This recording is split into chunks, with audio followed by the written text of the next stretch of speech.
Deus abençoe, irmãos. É muito bom mais uma vez podermos reunir e ter a segurança que nós ouvimos a voz de Deus. Não viemos para ouvir o homem, porque o homem tem defeitos, mas sempre viemos para ouvir Deus. E Deus não tem defeito.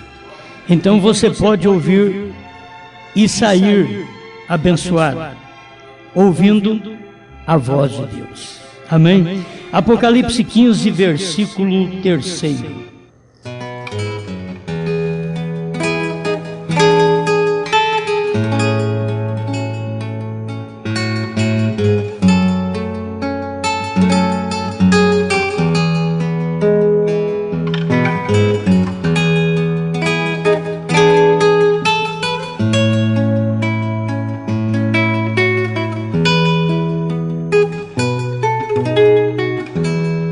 E cantavam o cântico de Moisés, servo de Deus, e o cântico do Cordeiro, dizendo: Grandes e maravilhosas são as tuas obras, Senhor Deus Todo-Poderoso.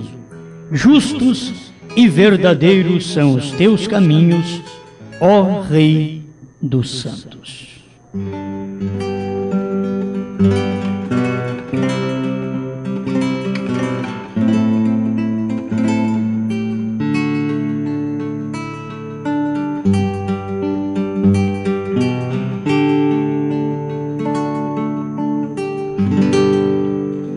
Grande Pai Celestial, queremos sempre aproximar de Ti como alguém que nada é e que nada tem, para que o Senhor possa chegar e nos encher. Dá-nos Tua habilidade para que o povo seja abençoado, que o Espírito Santo possa mover em nossos corações e nos dar a palavra da hora e sermos alimentados no nome do Senhor Jesus. Amém, Senhor. Amém. Pode sentar.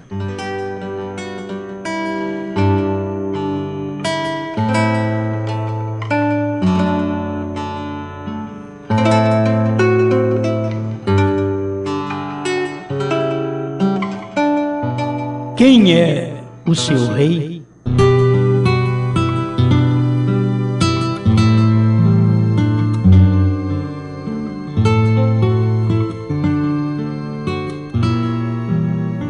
Nós temos a mensagem, a festa das trombetas. Irmão Branham menciona sobre o capítulo 9 de Apocalipse, onde soou a quinta trombeta. E vamos lembrar que as trombetas soaram sobre o sexto selo.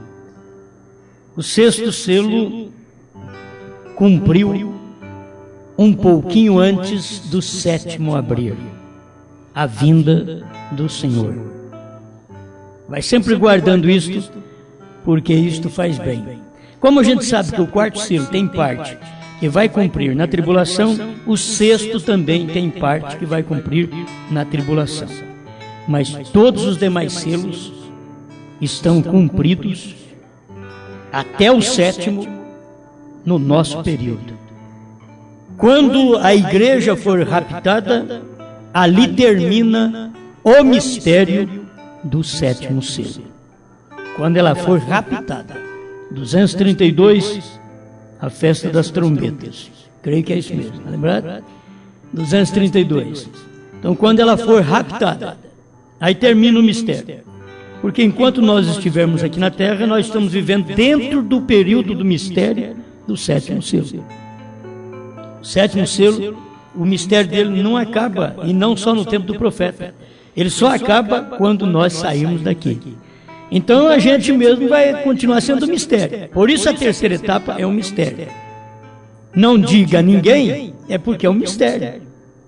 Aquele é um mistério que as pessoas não conhecem. E você pode falar para elas que elas não creem. Elas não creem. é exatamente o período do sétimo selo. Então, a noiva aqui na terra, ela vive esse espaço de tempo. Vamos frisar bem que através de várias traduções, você vai examinar a mensagem do profeta, ela diz noiva e diz esposa. Isso é o problema das traduções. Mas o que o irmão Branham disse no dia que ele pregou foi noiva, escolhendo uma noiva. A mensagem que ele pregou, certo? Isto é, as pessoas que têm a mensagem em inglês diz que ele diz é noiva, quando o irmão Branham pregou. Agora, a gente sabe que depois que ela casa, que ela é esposa. Mas enquanto o irmão Branham estava pregando, ele estava pregando escolhendo uma noiva, não é escolhendo uma esposa, escolhendo uma noiva. A hora que ele casa, que Cristo casa, como casou através do ministério do Filho do Homem, então aí é esposa, certo? Então, se for puxar de várias de traduções, não interpretações, mas traduções, se você vai e traduz a mensagem, ao invés do original, do inglês, você traduzir do castelhano, já dá diferença. Se você pegar a mensagem do francês e traduzir para o português, então dá diferença também. Então, tem todas as línguas, todos os idiomas, tem que buscar a tradução do original, o inglês. Então você busca do inglês, ali você tem a forma que o irmão Branham pregou no dia. Que se o irmão Branham estivesse lendo a Bíblia, que é revisada, ela não é atualizada, ela não é atualizada, me perdoe, me confundi? Revista e corrigida, ela é atualizada, ela não é corrigida. A corrigida diz esposa, capítulo 22 de Apocalipse, verso 17. A atualizada, ela diz noiva. O Espírito e a noiva, diz. O Espírito e a esposa. Então você sabe que ali ela é esposa, ela já está casada. Capítulo 22 de Apocalipse, ela já está casada. Mas ela é chamada de noiva dentro do período das eras. E ela sai das eras para poder ser esposa. Que quem faz o casamento é o ministério que teve aquela mudança. Enquanto ele era filho de Deus, não podia fazer o casamento. Ele tinha que ser filho do homem. Aí ele fez o casamento. Cristo, no ministério de filho do homem, vem casar o crente, tome bem que é o indivíduo, o crente com a palavra. Ele casa o crente com a palavra. E nós vamos para a festa das bodas, não para as bodas, que as bodas são casamento. A festa é porque já casou. Nós vamos para a festa. 236, provando sua palavra. Irmão Branham diz, nós não vamos para as bodas, nós vamos para a festa das bodas. Amém? São coisinhas assim que isso não vai atrapalhar o nosso rapto. Eu creio que não vai atrapalhar. Porque de toda forma, eu sou noiva casada com Cristo. Então você... então que você? Eu sou esposa dele. Agora eu sou esposa dele. Porque eu casei com a sua palavra. Tem uma mensagem que faz o casamento. E esta é a mensagem do ministério do Filho do Homem fazendo esse casamento. Isto quer dizer, todas as demais que dizem ser esposa de Cristo ou noiva, elas são falsas. Porque Deus tem na terra um ministério para casar seu povo com a palavra. Deus não tem o ministério de Roma para casar o povo com a palavra. Roma casa o povo com credo, com dogma. Deus não tem o ministério de uma denominação pentecostal para casar o povo com a palavra. Porque os pentecostais também são trinitarianos. Vieram da mãe Roma, mãe deles. Certo? Vieram dali. Então, Deus tem que ter um ministério na terra que faz esse casamento. E ele já teve. Esse ministério já passou pela terra fazendo o casamento do crente com a palavra, levando o crente a unir-se com a pedra de coroa. Quando você une com a pedra de coroa, é porque você está casado com Cristo. Isto nós temos na mensagem Senhores, é este o tempo, temos na mensagem a estatura de um homem perfeito e outras mensagens. Exatamente ali. Quando o mensageiro que saiu de Laodiceia, e foi ali que a Laodiceia escureceu, quando o mensageiro e Cristo saiu fora. Porque quando o mensageiro saiu, ou Cristo saiu da era, o mensageiro também saiu. E é por isso que a era entrou num caos. A era entrou na morte espiritual, a era de Laodiceia. E fora da era de Laodiceia, vem o ministério do Filho do Homem, porque foi exatamente para encontrar conosco no Espírito Santo, que é o ministério do Filho do Homem, que é o ministério do pescoço, que faz a união com a cabeça. O ministério do Filho do Homem é o ministério do pescoço da pirâmide. Se você quer ler na mensagem, vai ler, provando sua palavra, 211. Vai ler. Eu te dou parágrafos para você ler e ver que foi o profeta quem pregou. Ele diz que estamos aqui no Espírito Santo, no pescoço. E é ali onde tem o ministério do Filho do Homem para casar a mim e a você com a palavra que é Cristo.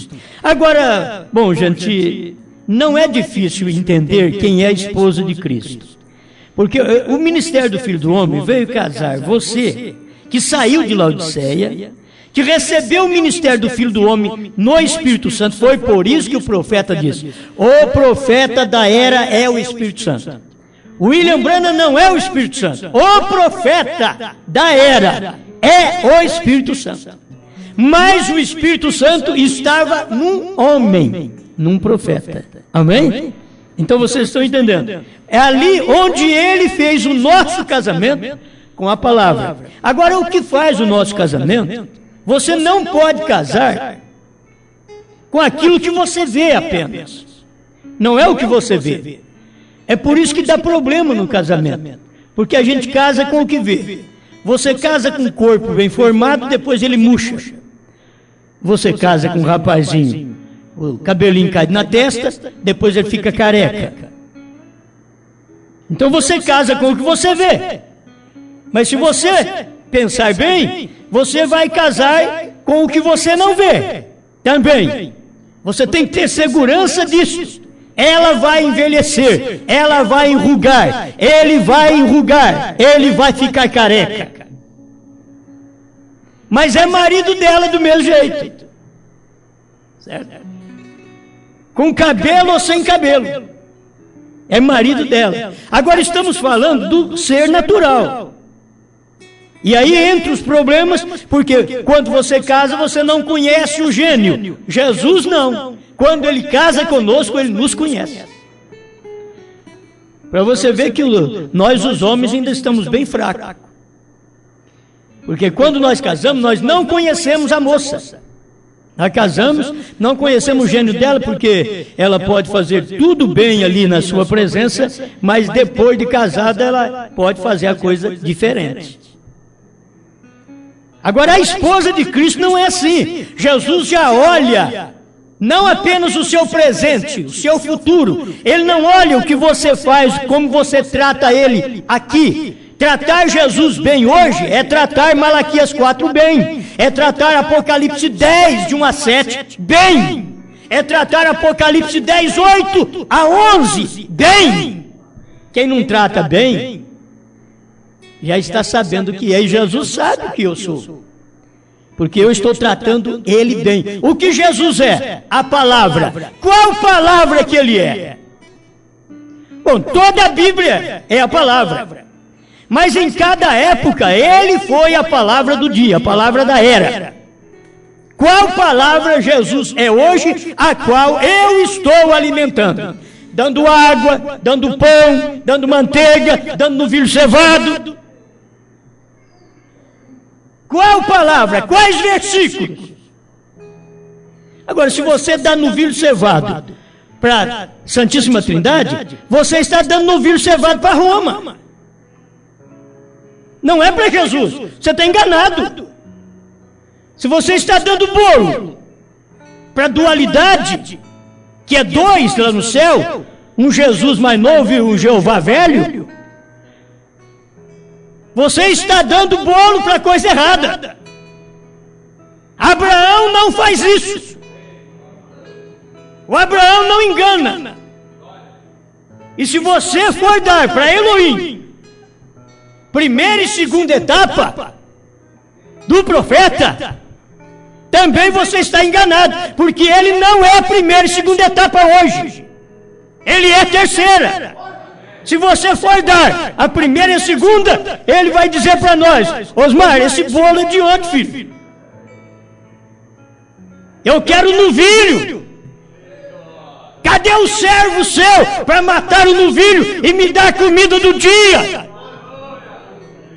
Ei, glória! Eu começo a ficar religioso.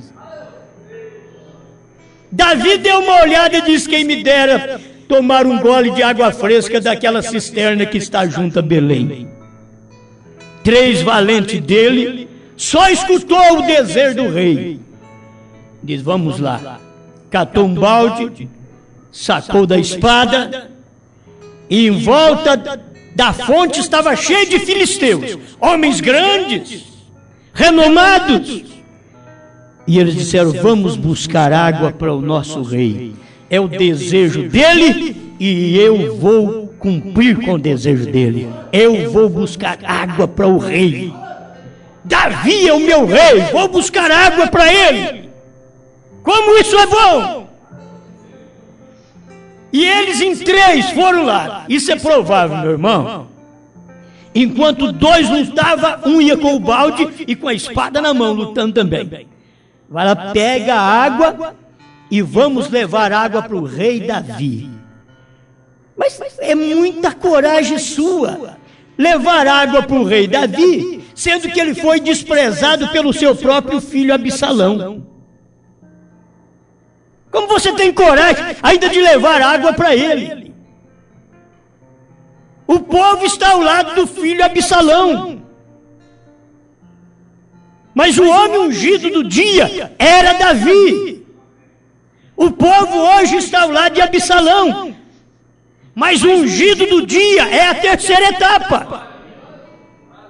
Se você perceber isso, pela própria Bíblia, pela mensagem do profeta, a unção está na terceira etapa. O próprio profeta chegou ao ponto de dizer: meu Deus, se é aquilo que o Senhor me mostrou em 33, já acabou. Aí Deus mostrou para ele: não, ainda tem mais uma parte adicional do seu ministério. Eu tenho a terceira etapa, mas não diga para ninguém. Vai e prega, mas não diga para ninguém. E ele foi e pregou. E aí está, os valentes de Davi pegaram a água e trouxeram a água para o rei. A hora que eles entregaram o balde de água para o rei Davi pegou a água e derramou no chão. Que atrevimento! Aquilo custou a vida dos seus homens, dos seus soldados.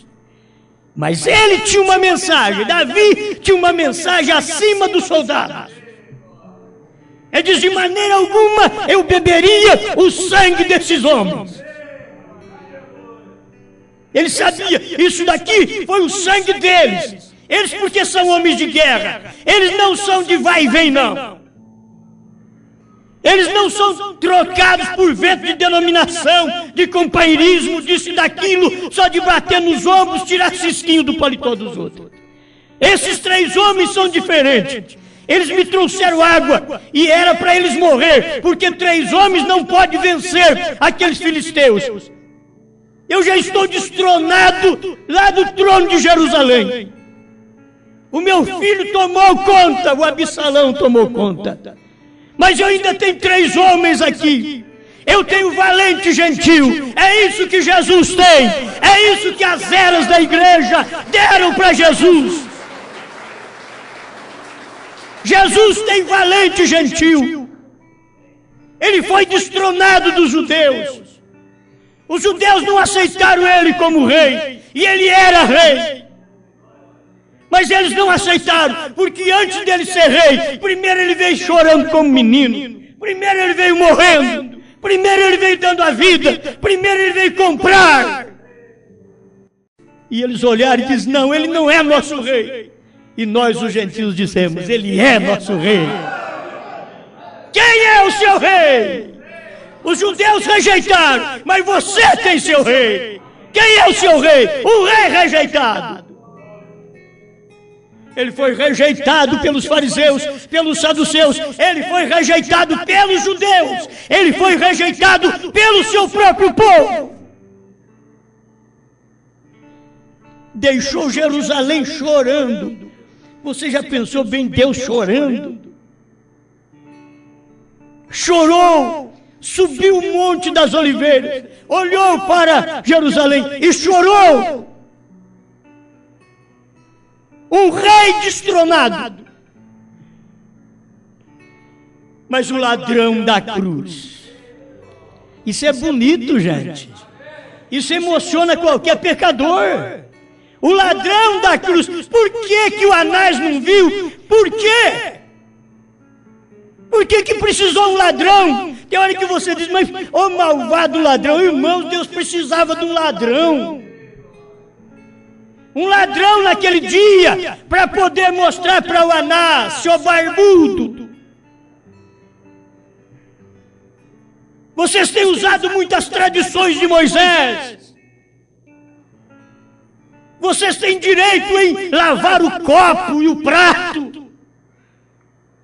Vocês têm direito de pintar os túmulos dos profetas que vossos pais mataram. Mas tem uma coisa, tem um ladrão que não tinha boa vida. Se foi para a cruz é porque não prestava. A própria Bíblia diz que ele se fez maldito por nós. E quem diz que ele é maldito não foi eu, não foi você. Quem disse que ele era maldito era o próprio povo judeu. Uniu com Roma. E não aceitou a liderança de Deus, não aceitou o reinado do Senhor. Eles esperavam um grande personagem, ver um pequeno delgado, uma coisinha simples. Jesus não era aquele homenzarrão que chamava atenção como Saul. Não, ele era como Davi, que não chamava atenção, mas quando derrubou o gigante, chamou a atenção de todo mundo. Jesus era desse jeito, era pequeno, era magro. Contamos os seus ossos, diz o profeta Isaías. Ele era magro. Mas tem uma coisa, quando ele venceu lá no Calvário e provou que ele era o verdadeiro Deus, o próprio sol mostrou: vocês não viram, mas eu não dou a luz para vocês. Porque esse homem é meu Criador. Vocês mataram meu Criador. Foi só ele entrar numa carne, vocês não viram. Deus em carne, vocês não veem.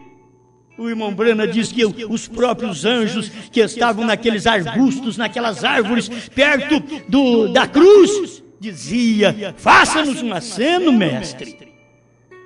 Nós vamos descer aí, vamos acabar com esses judeus e com esses romanos. Nós vamos fazer uma limpeza no país. Mas não adianta.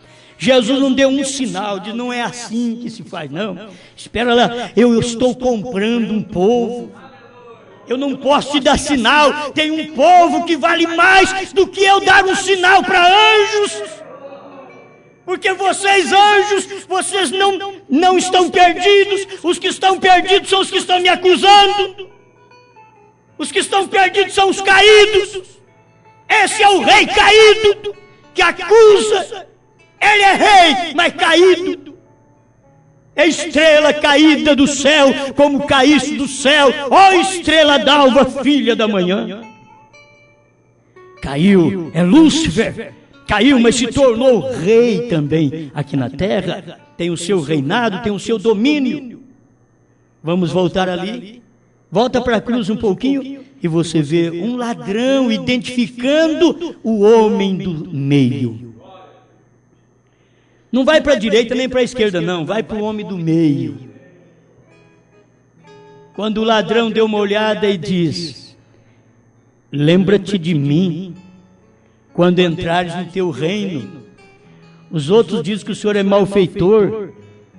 Os outros dizem que o senhor fez coisa errada. Mas eu não estou vendo nada disso. Eu estou vendo que o senhor tem um reino. Lembra-te de mim quando entrares no teu reino. Quem é o teu rei? Se a pessoa vem naquele dia, eu quero encontrar esse ladrão, mas não tem jeito de eu encontrar o sacerdote Anás e Caifás, nem para falar para ele, viu? Mas naquele dia eu quero encontrar o ladrão e dizer: eu sou seu irmão.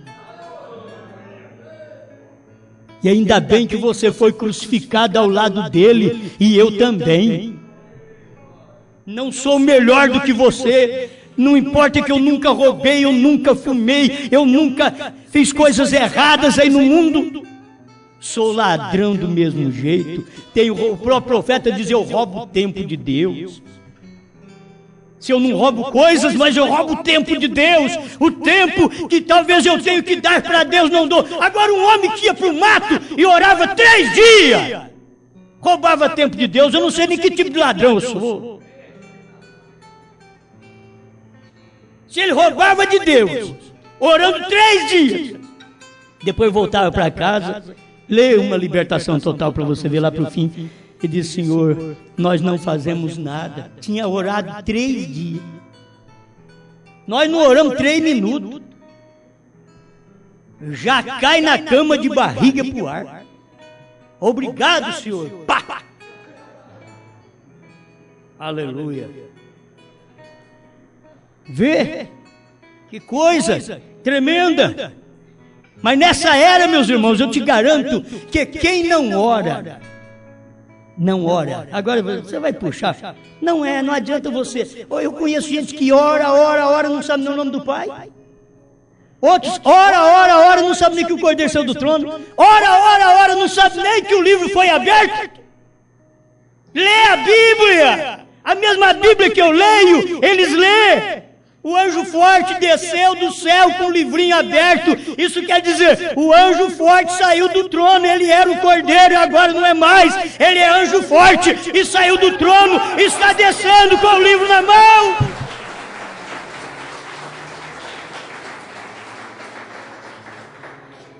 Eu tenho que dar graças a Deus. Não preciso ser Anás. Eu preciso ser aquele ladrão. Lembra-te de mim quando entrar no teu reino. Ele já está perto. Por isso ele diz para o moço: você é ladrão hoje mesmo. Não tem que passar para purgatório. Você não tem que purgar nada. Eu te limpo na cruz. Você não precisa de mais nada. Nem batismo você precisa. Eu te limpo na cruz. Eu creio no trabalho de Deus. O que Deus pode fazer, o que o homem não faz. Eu te limpo na cruz, ladrão. Que você vale mais do que Anás, que estudou a vida inteira, que veio de uma genealogia limpa. Ladrão! Você vale mais do que ele. Você tem um valor maior. Porque uma alma vale muito mais que o mundo inteiro, mas nunca o mundo inteiro Deus deu para comprar Anás e Caifás. Nunca! Eu comprei um ladrão. Quem foi que o senhor comprou? Um ladrão, uma prostituta, Maria Madalena, um Zaqueu. Ele vai chegando no céu e dizendo: abre a porta às vossas cabeças para que entre o Rei da Glória. Quem é esse Rei da Glória? Os de fora vai dizer: é o Senhor Todo-Poderoso. Não importa qual comitiva que vai atrás dele, não, porque são manquebas. Não importa, não. Saí pelos valados e pega os cegos, os mancos, os coxos e trazei para a minha festa. Porque os convidados luteranos, wesleyano, pentecostais e da primeira e segunda etapa do profeta William Branham não foram dignos. Quem é o seu rei? Aleluia! Rejeitado pelos próprios crentes da mensagem. Ele é o meu rei. O cordeiro que saiu do trono é meu rei. Aleluia! Ei, glória! Se ele é meu rei, é o leão. Aleluia. Aí alguém diz, mas você não tem medo do leão? Não, vê se a esposa do rei tem medo dele. Vê se a esposa do rei tem medo dele. É até um perigo. É até um perigo. Vê se a esposa do pastor tem medo dele. Tem não? É perigoso até ela pisar nele. Vê se os filhos do pastor têm medo dele. Não? Está muito junto. Muito companheirismo. É muito bom, mas não tem medo. É isso que eu quero te mostrar. Não é a nossa desobediência, não. De marido, mulher e filhos, não. Eu quero te mostrar é isso entre a esposa de Cristo e o leão. É você e o leão. Ou você não tem medo do leão? Ele é leão, ele é rei, ele é juiz. Não importa, ele é tudo. Mas eu sou esposa dele. Que problema tem ele ser rei? Que problema tem ele ser leão? Eu sou esposa dele. Agora você que não é, aguenta. Porque ele vai te julgar. E além do mais, ele vai me usar para te julgar. Porque está escrito na Bíblia Sagrada. Se vocês têm alguma causa, não leve aos iníquos, ao mundo. Não leve para ser julgado lá fora. Se vocês têm alguma causa, primeiro vocês têm que trazer na igreja. Tem gente que primeiro vai lá e põe o patrão para queimar. O patrão já tratou dele muitas vezes. Já encheu a barriga dos barrigudinhos dele. Quantas vezes? Mas espera lá. Agora, numa hora para outra, ele tem que pegar o patrão e levar lá. Traz primeiro, antes de você levar o patrão na lei, traga o seu caso aqui nesse trono de julgamento. Traga aqui, isso é o que diz a Bíblia. Se nós vamos julgar o mundo, seríamos indignos de julgar as mínimas coisas? É isso que está escrito na Bíblia. Então vocês têm que trazer sua causa aqui. A hora que traz aqui, o pastor lê, o pastor ora, o pastor te dá uma palavra. E quem sabe, aquilo que você teria que colocar até o patrão na cadeia, você conversa com ele e ele te paga direitinho e pronto. Não seria muito melhor, através da oração? Isso é um papel cristão. Um papel cristão. Não estou cortando direito de ninguém, porque o patrão que não paga a coisa certa para o empregado, ele deve ao empregado. Isso é a pior viagem. Ele deve, a lei diz que ele deve e acabou, e ele deve. Estou falando que se você tem que levar alguém à lei, primeiro você tem que trazer o seu caso à igreja. Isso é o que a Bíblia ensina. Você traz aqui, porque tem um povo que ora, tem um povo que sabe do seu caso, tem um povo que nós vamos entregar seu caso para eles. Vamos perguntar, vocês, o que vocês acham disso daqui? Ou tem um pastor que pode orar sobre o seu pedido e te dar um conselho e dizer, não faça isso. Não faça. Coloque na mão de Deus. Tem hora que o que nós temos que fazer, sabe o que é? Pegar toda a conta problemática. Agora, gente lá do mundo não vai te perdoar, não. Ih, lá no mundo, filho, é lei de Moisés. É olho por olho, dente por dente. Lá no mundo eles não te perdoam. A menos que Deus intervenha a seu favor e mude o coração das pessoas. Mude, mas aqui nós podemos fazer isto. Pegar toda a conta problemática, todo irmão que está atolado com o irmão, com problema com o irmão, com dívida com o irmão. Esse irmão vai a ele e diz, ô irmão, eu te devo isso, mas já faz tantos anos eu não consigo te pagar, nem dormir direito eu ando dormindo. Não seria possível você perdoar essa conta? E aí o credor, né? Vai dizer assim, espera lá, faz tantos anos que você me deve e agora você ainda vem pedir perdão de conta ao invés de pagar com juro? Pedir perdão de conta? Mas aí você é um cristão, é uma cristã, diz: minha irmã, vai dormir em paz, você não me deve mais, vou riscar a dívida, você não me deve mais, porque eu lembrei que eu sou um devedor a Deus, e um dia eu cheguei para Ele e disse: Jesus, eu não dou conta de pagar, já pequei, já falhei, já fiz tanta coisa errada, mas eu não dou conta, nem dormindo direito eu estou, mas o Senhor poderia me perdoar! Aleluia! O Senhor poderia me perdoar! Sabe o que eu ouvi dele? Vai e não peques mais.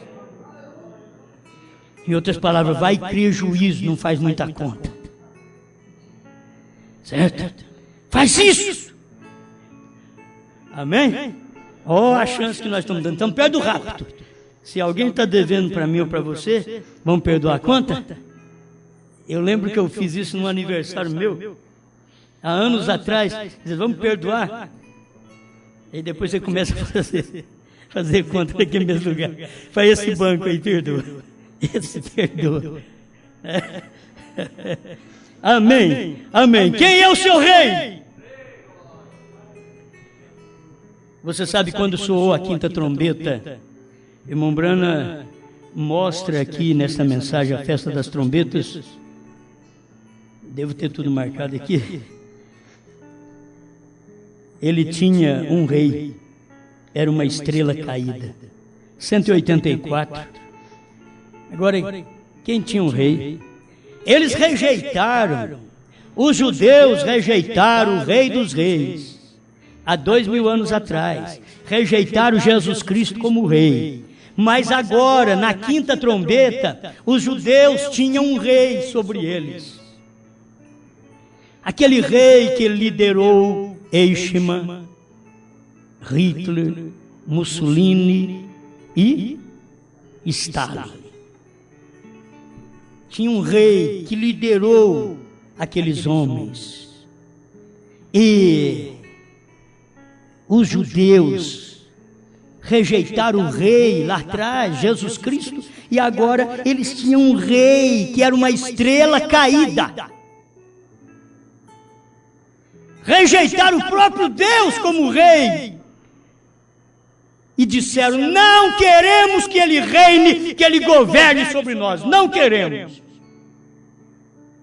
Rejeitaram. 2000 anos agora depois, os filhos daqueles judeus, por volta de 1942 a 45, quando estes grandes homens, para soar as trombetas que soaram no sexto selo, e aquela sexta trombeta que tinha 200 milhões de cavalheiros, 200 milhões de cavalos e seus cavaleiros, 200 milhões. Quando você lê na mensagem aqui, foi citado e escrito 200 mil. A Bíblia mostra 200 milhões que existiam. E que aquilo ali foi tudo liderado por um rei. Oh, que coisa! Apocalipse 9:1. Sob a quinta trombeta, seu rei, observe, o rei deste grande grupo de 200 milhões de cavalos, eles tinham um rei sobre eles. E se observarmos, era uma estrela caída. Daqui me veio: quem é o seu rei? Você rejeita Cristo e toma uma estrela caída? Porque é um rei também, a estrela caída era o rei. Ele é conhecido hoje como o homem santo, mas era o rei. Ele é o rei dos povos. Mas quem é o seu rei? Jesus Cristo é o rei dos reis. Este é o meu rei.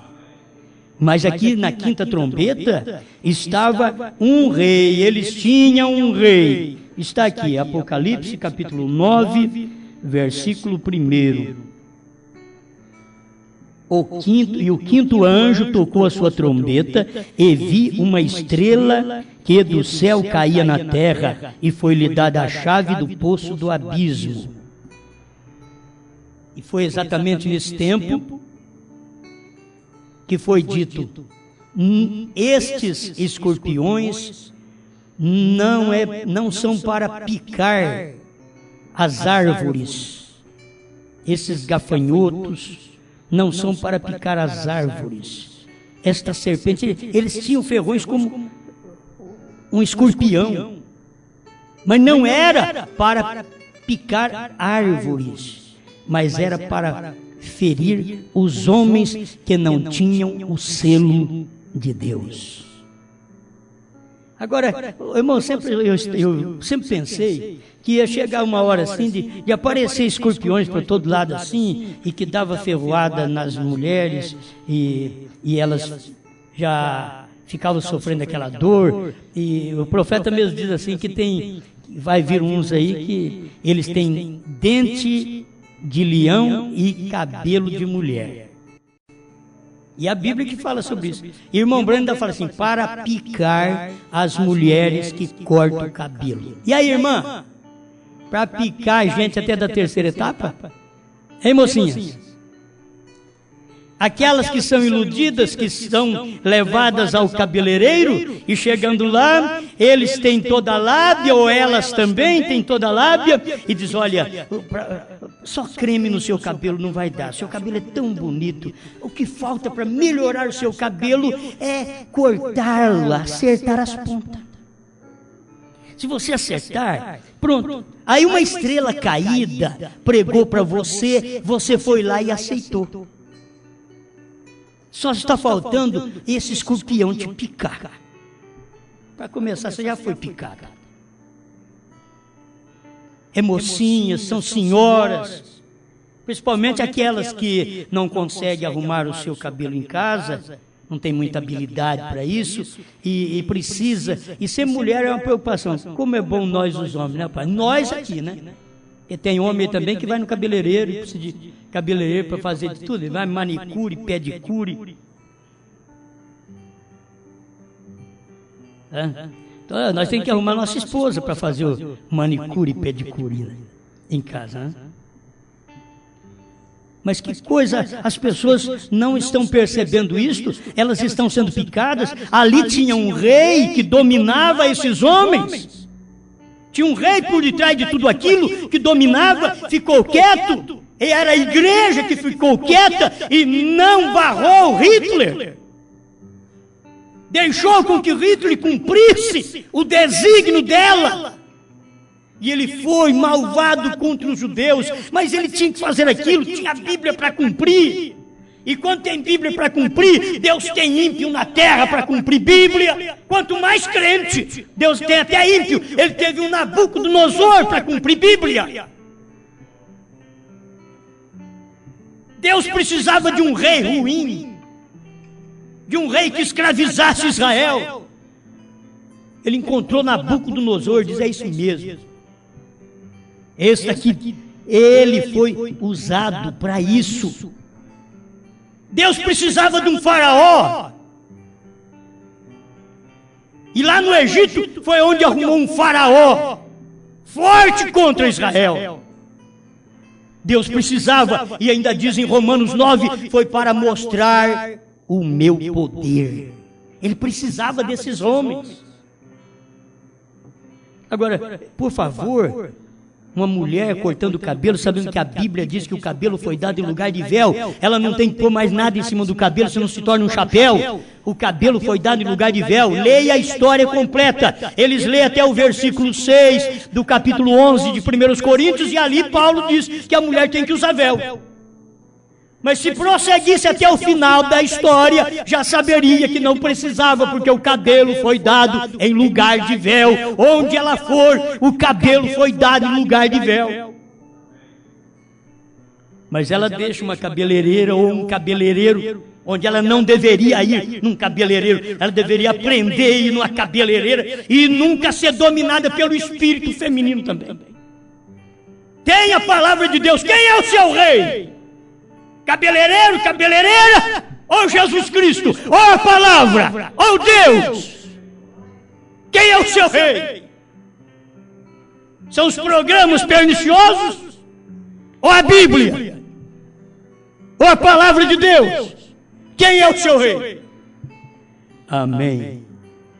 Aleluia. Eu não sei se já chegou alguma coisa aqui para mim. Já veio alguma coisa aqui, irmão? Já pôs? Que é isso, irmão? Não sei de nada, não.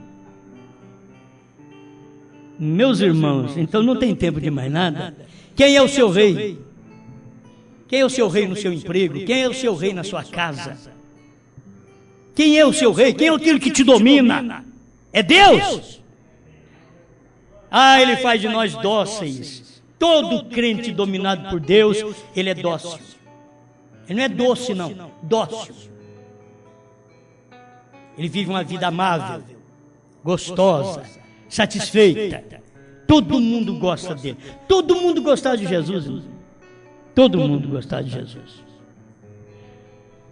Os religiosos que não gostavam é porque ele pegava o azorrague e derrubava as mesas dos cambiadores, revirava tudo, abria as gaiolas, soltava os pombinhos, abria a porteira, soltava os carneiros.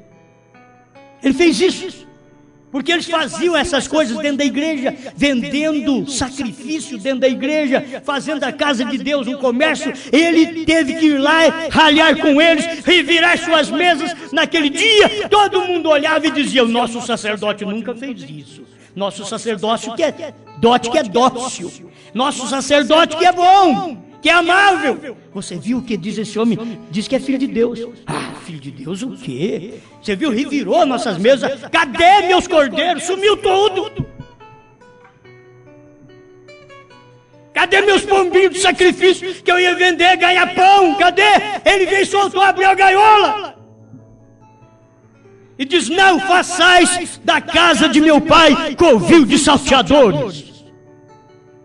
E chegou o azorrague neles. Que se precisa hoje dentro da igreja é de azorrague. Nós queremos é mão de pelica. Mas o que precisa, a começar da casa do zelador até a casa do pastor, é azorrague. Não é mão de pelica. Agora o azorrague Deus manda através da sua palavra.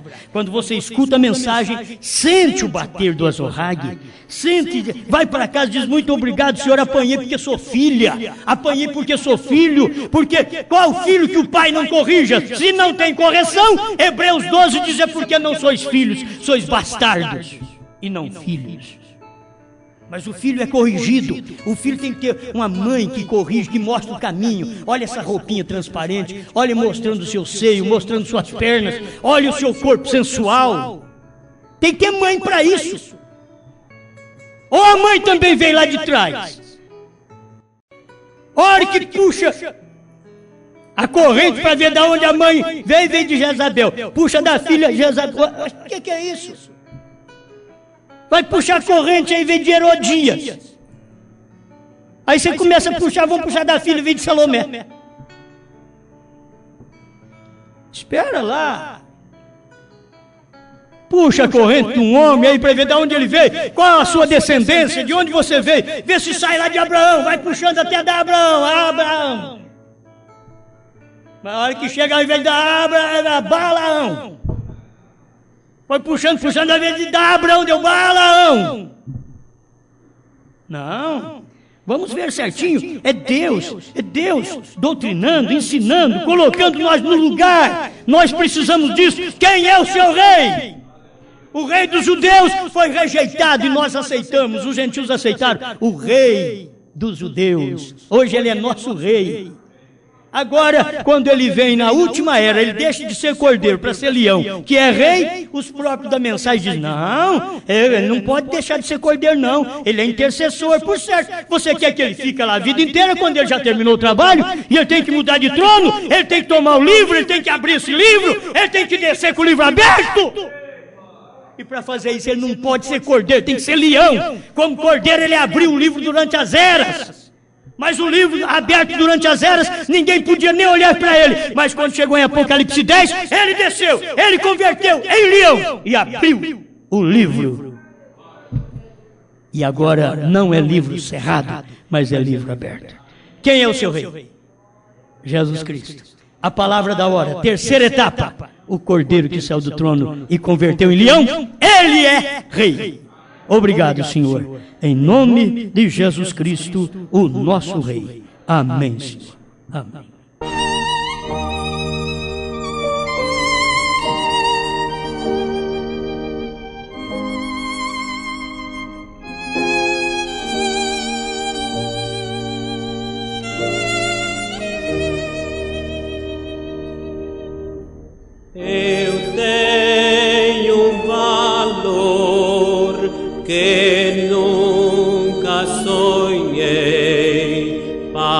palácios, riquezas e glória eu bem sei, e belo e feliz o lar que eu ganhei. Eu sou de Jesus, eu sou filho do Rei. Vou morar lá no céu e também sei, eu sou muito rico.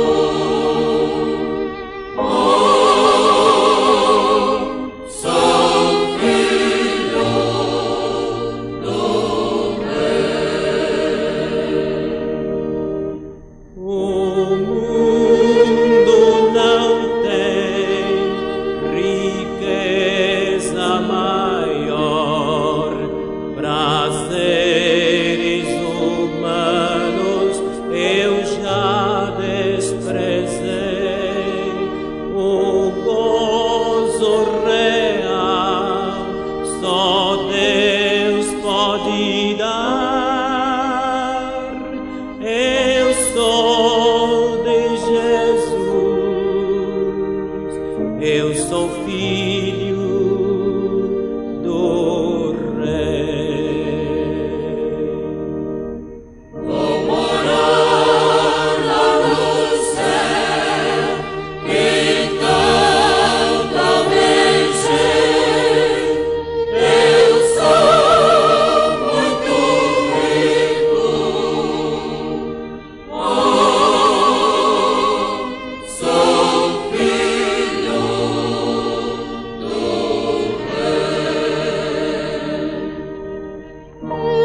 Grandes e maravilhosas são as tuas obras, Senhor Deus Todo-Poderoso. Justos e verdadeiros são os teus caminhos, ó Rei dos Santos. Aleluia.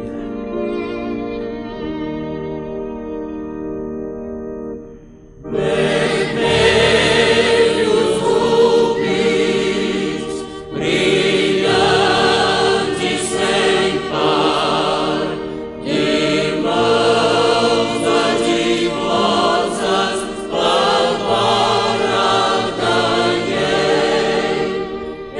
Estou muito feliz, o céu é meu lar.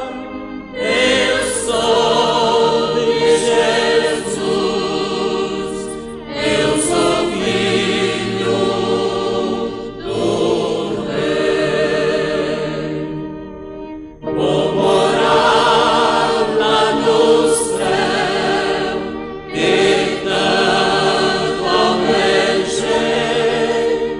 Eu sou muito rico.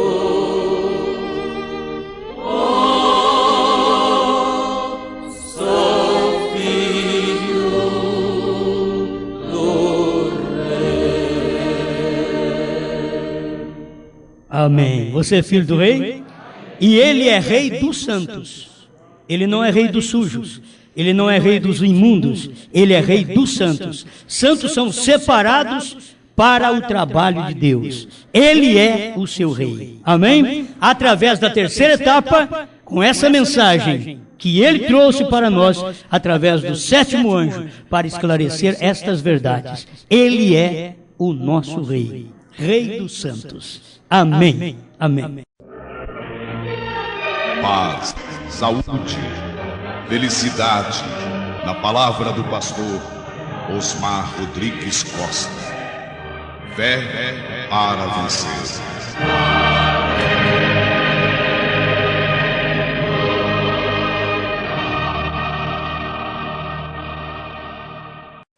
As profecias já estão cumpridas.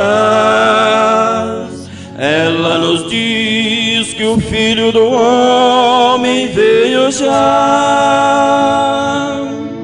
Toda alma que não é redimida último dia o juízo sofrerá.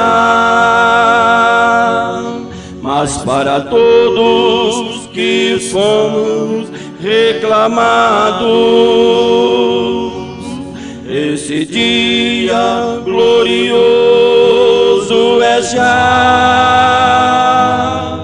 Subiremos a morar com Cristo por toda a eternidade. Este mundo ficará turbado, sem consolo, sem gozo e sem paz. Clamará ao Senhor dos céus, mas então será tarde demais. Mas para todos que são reclamados, esse dia glorioso é já. Subiremos a morar com Cristo por toda a eternidade. Meu irmão, Cristo na promessa que o sétimo anjo viria revelar os mistérios que Deus prometeu aos profetas, seus servos anunciar. Mas para todos que são reclamados, esse dia glorioso é já. Subiremos a morar com Cristo